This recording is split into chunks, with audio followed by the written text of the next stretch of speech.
The science fair was a monster looming over my life, a beast made of trifold posters and public speaking. I dreaded it. Science was for people who saw order in chaos, not for someone like me who only saw the potential for disaster. My partner Harris was the opposite. He saw the fair as a playground, not a threat. "It's just an experiment, Adil," he'd say, always calm, always excited. "Failure is just data." Our project? Thermal expansion, a metal ball and ring, classic, simple, and to me, painfully boring. Meanwhile, others built erupting volcanoes and robot prodigies.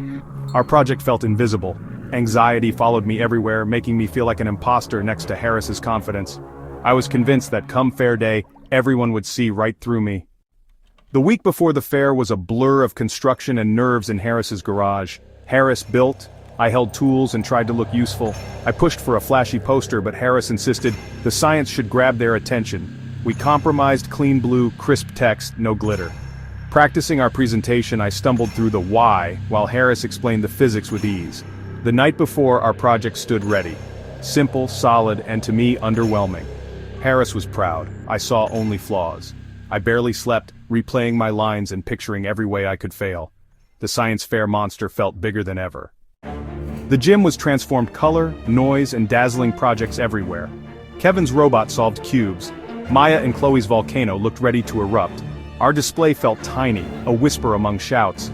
Harris sat up calmly, seeing elegance in our simplicity. I just saw a boring project surrounded by scientific rock stars. A teacher smiled. "Thermal expansion? A classic." I braced for disappointment.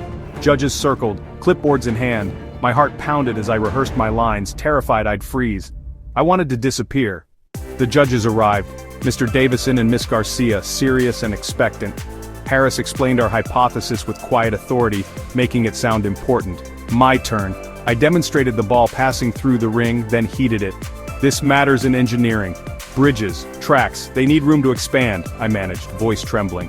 The ball didn't fit. It worked. Miss Garcia asked, "Why does that happen?" I took a breath. "Heat makes atoms vibrate and move apart. The ball expands." The judges nodded. "Excellent explanation," Miss Garcia said. Relief washed over me. I hadn't frozen, I hadn't failed. Now all we could do was wait. The minutes crawled by, my nerves raw. The afternoon dragged as crowds flocked to the flashier projects. I'd accepted we wouldn't win. Just surviving felt like victory. The principal announced awards. Third place, hydroponic garden. Second, Kevin's robot. I braced for the volcano to win. First place goes to Adil Khan and Haris Ahmed for thermal expansion. Shock, applause. We'd won. On stage I realized, we won for clarity, not spectacle. Harris was right, substance mattered more than flash. The science fair monster was gone. I'd faced my fear and won.